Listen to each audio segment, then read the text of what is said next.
మందు తాగే వాళ్ళని నిదానంగా మారుద్దాము అనేటటువంటి ఒక విచిత్ర వాదనతో మద్య నిషేధం ఆయన ఎత్తేశారు. అది ఒక ఎత్తు. అట్లాగా ఆయనే కన్విన్స్ చేయగలరు. మద్యం మహమ్మారి గురించి ఆయనే చెప్తాడు, మద్యం లీడర్షిప్ వదిలేయడం కూడా ఆయనే చేస్తాడు. తర్వాత మళ్ళీ జగన్ మద్య నిషేధ దశగా అంటూ బిగిన్ చేసి అమలు చేయలేకపోయాడు. ఫైనల్ గా మొదటి 2 ఏళ్ళు చేసి 3వ ఏడు నుంచి అతను మిస్ అయ్యాడు.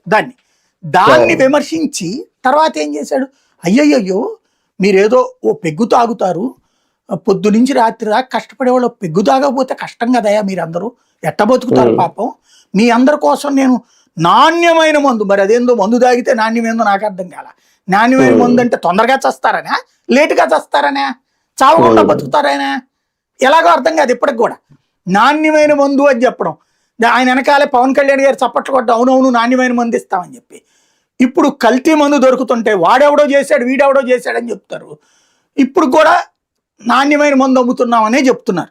మందు తాగడం తప్పు లేదని వాదిస్తున్నారు. నా భయం ఏంటంటే ఇలా డ్రగ్స్లో మన వాళ్ళందరూ పట్టుబడతా ఇలా దొరుకుతా ఉన్నారు అనుకోండి, కొన్నేళ్ళు పోయేటప్పటికి మందు తాగితే ఆరోగ్యాలు పాడైపోతాయని ఏదో కాస్త పౌడర్ పీల్చుకుంటారు.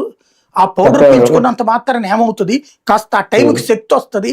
ఇవాళ రోజు నీ మందు తాగుతుంటే ఆ మందుకు తగ్గట్టు శరీరం రెస్పాండ్ కాకపోయేటప్పటికి కాస్త దీని ద్వారా శక్తి తెప్పించుకోవడం కోసం అంత పీల్చుకుంటే తప్పే ఉంది. డ్రగ్స్ అమెరికాలోనో లేకపోతే ఇంకో దేశాలు ఇవి ఉన్నాయి, కొన్ని దేశాల్లో డ్రగ్స్ అలౌడ్ అనమాట. అక్కడ ఓపెన్ గా ఉంటారు. ఇక్కడ మనకు హొక్కా సెంటర్లు ఎట్లా ఉంటాయి, అక్కడ మందు సెంటర్లు ఉంటాయి. థాయిలాండ్ ఇట్లాంటి చోట్ల ఉంటాయి. అట్లాగా మన దేశంలో కూడా ఉండాలి. దాని ద్వారా రాష్ట్ర ప్రభుత్వాలకు ఆదాయం వస్తుంది. ఆ డబ్బులతో మంచి చేయొచ్చు, ప్రజాసేవనే ఉన్న భవిష్యత్తులో దాని మీద నిషేధం ఎత్తేస్తారేమో చూడాలి. అది భయం వేస్తుంది నాకు. కానీ ఒకటి సార్, డ్రగ్స్ విక్రయించడమే కాదు తీసుకోవడం కూడా చట్టరీత్యా నేరమే. మొన్న మధ్య సినిమా వాళ్ళకి సంబంధించి చాలా పెద్ద హడావిడి నడిచింది. వాళ్ళందరినీ విచారణ పిల్లడం, వాళ్ళు కూడా టెస్టులు చేశారు, ఇవన్నీ చేశారు. ప్రజాప్రతినిధులకి ఇటువంటి వాటిల్లో ఏమైనా ఎగ్జంప్షన్ ఉంటుందా?